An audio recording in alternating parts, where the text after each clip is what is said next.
नमस्कार, आप देख रहे हैं अपडेट इंडिया। मैं हूं आपके साथ कंचन यादव। बात करते हैं खबरों। मुख्यमंत्री विष्णुदेव साय से भारतीय प्रबंधक संस्थान रायपुर के निदेशक राजकुमार काकानी ने आज सौम्य मुलाकात की। इस दौरान उन्होंने सीएम साय को 22 एवं 23 मार्च 2025 को आयोजित 2 दिवसीय पब्लिक लीडरशिप प्रोग्राम में भाग लेने के लिए आमंत्रित किया। मुख्यमंत्री साय ने इस निमंत्रण के लिए आभार व्यक्त किया और इस पहल की सराहना की। इस अवसर पर प्रोफेसर संजीव पाराशर भी उपस्थित रहे।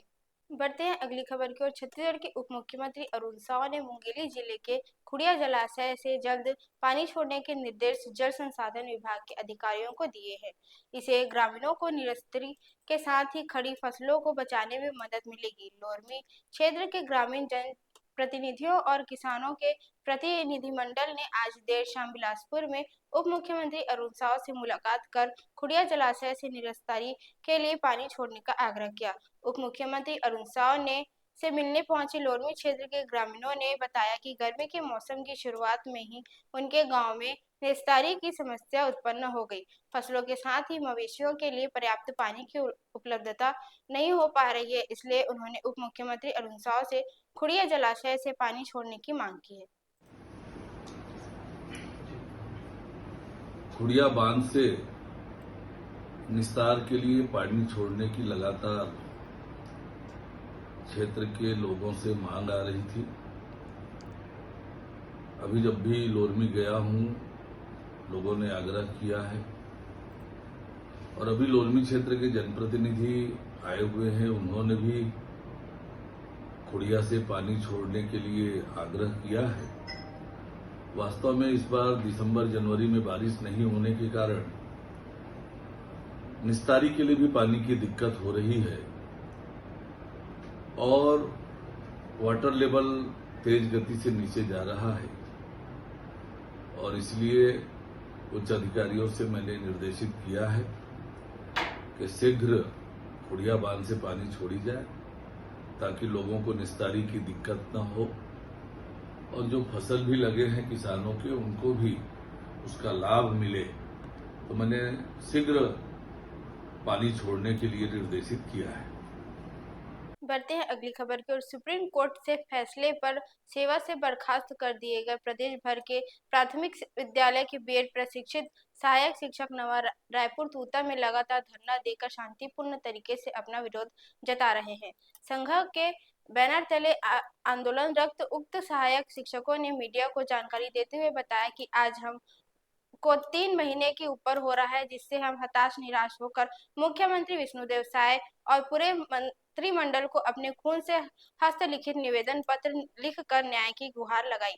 इस दौरान हजारों शिक्षकों ने एक साथ धरना स्थल पर अपने अधिकारों, सेवा सुरक्षा और समायोजन की मांग को लेकर सरकार से अंतिम अपील की। शिक्षकों ने स्पष्ट किया कि वे केवल न्याय की मांग कर रहे हैं और सरकार के पास संवैधानिक रूप से उन्हें समायोजित करने का पूरा अधिकार है। संघ की ओर से अपनी चेतावनी में बर्खास्त सहायक शिक्षक ने कहा कि यदि सरकार जल्द कोई ठोस निर्णय नहीं लेती है तो वे आंदोलन को और अधिक उग्र रूप देने के लिए बाध्य होंगे। जब तक न्याय नहीं मिलेगा तब तक आंदोलन जारी रहेगा। खून से हस्तलिखित पत्र में बर्खास्त सहायक शिक्षकों ने मुख्यमंत्री से अपील की है कि शिक्षकों के भविष्य को बचाने के लिए वे त्वरित निर्णय लेकर समायोजन की प्रक्रिया जल्द प्रारंभ करें। बढ़ते हैं अगली खबर को। रायपुर जिला पंचायत अध्यक्ष और उपाध्यक्ष पद के लिए आज मतदान हो रहा है। चुनाव से पहले कलेक्टर परिसर के बाहर भारी हंगामा हुआ जब ग्रामीणों को परिसर के अंदर जाने से रोका गया। इससे गुस्साए लोग विरोध करने लगे, जिससे मौके पर भारी गमागमी देखने को मिली। इससे पहले 2 बार यह चुनाव रद्द हो चुका था, लेकिन आज आखिरकार प्रक्रिया शुरू हो गई। सुबह से ही जिला पंचायत कार्यालय के सामने लोगों की भीड़ उमड़ पड़ी और बड़ी संख्या में पुलिस बल तैनात किया गया ताकि किसी भी अप्रिय स्थिति से बचा जा सके। बात करते हैं अगली खबर की। कांग्रेस की पॉलिटिकल अफेयर कमेटी एवं वरिष्ठ नेताओं की बैठक छत्तीसगढ़ प्रभारी सचिन पायलट, राष्ट्रीय महासचिव एवं पूर्व मुख्यमंत्री भूपेश बघेल, प्रदेश अध्यक्ष दीपक बैज, नेता प्रतिपक्ष चरणदास महंत के साथ तमाम कांग्रेस के नेतागण एवं कार्यकर्ताओं की उपस्थिति में संपन्न हुई। बैठक में एआईसीसी द्वारा संगठनात्मक मजबूती के लिए दिए गए दिशा निर्देश पर छत्तीसगढ़ प्रदेश कांग्रेस की कमेटी के आगामी माह की कार्य योजना तैयार करने पर चर्चा की गई। केंद्रीय एजेंसियों सीबीआई, ईडी, आईडी के दुरुपयोग के खिलाफ आंदोलन की रणनीति पर चर्चा की गई। राज्य भाजपा सरकार के 15 माह के कार्यकाल की विफलताओं, वादा खिलाफी को जन जन तक पहुंचाने की रणनीति पर चर्चा की गई। ये कौन निर्णय करता है, कौन निर्णय कर रहा है कौन अपराधी है? बघेल साहब पर उन्होंने केस दर्ज किया। एक न्यायालय ने उस केस को ट्रायल के लायक नहीं समझा।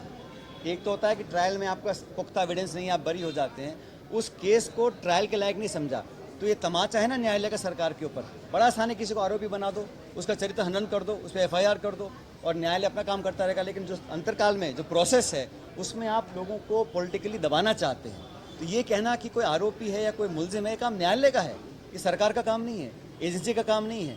उनका काम है आप जो यहाँ पे ड्रग माफिया फैल रहा है, भूमि माफिया फैल रहा है, दुनिया भर के यहाँ अपराध हो रहे हैं, उनको तो आप आंख फेर लेते हो, उनसे आपकी सेटिंग है। और जो पॉलिटिकली आपका विरोध करते हैं उन पर आप छापे डलवाते हो, उन पर आप एफआईआर करते हो, उनको बदनाम करने का काम करते हो। और ऐसा हो सकता है कि पूरे छत्तीसगढ़ में जो भाजपा का गमछा पहन ले वो सब साधु संत हैं, उन्होंने कोई अपराध नहीं किया होगा आज तक भी। लंबी फहरिस्त है हम लोगों के पास, लेकिन जो अब दरोगा भी वही और जांच करने वाले भी वही और सत्ताधारी भी वही, तो ये तो गलत है ना। और बीजेपी का सिंपल है, आप विपक्ष में रहोगे तो आरोपी रहोगे, आप दल बदल लो तो वो छींटे मारते, गंगा जल के छिड़क के आपको बिल्कुल साफ सुथरा कर देते हैं। तो ये दुनिया इस बात को देख रही है, मैं खुद नहीं कह रहा हूँ, ये अलग अलग राज्यों में होता आया है। ये दबाव डालने की टैक्टिक्स होती है। और मैं उनसे इसलिए मिलने गया था, वो अपराधी है नहीं, ये तो न्यायालय तय करेगा। लेकिन जिस मंशा से ये काम किया गया, टारगेटेड एक आदिवासी व्यक्ति को जो दर्जों कई मर्तबा चुनाव जीते जनता के बीच में आया हो, उसको आरोपी सिद्ध करने के लिए आप सारी कसर छोड़ नहीं रहे हो। न्यायालय पे हमें पूरा भरोसा है, अंतिम निर्णय न्यायालय का हम सबको स्वीकार होगा। लेकिन जिस मंशा से कार्रवाई करी जा रही सरकार की, उस पर हमको आपत्ति है। ऐसे ही तमाम खबरें देखने के लिए बने रहिए अपडेट इंडिया के साथ। तब तक के लिए नमस्कार।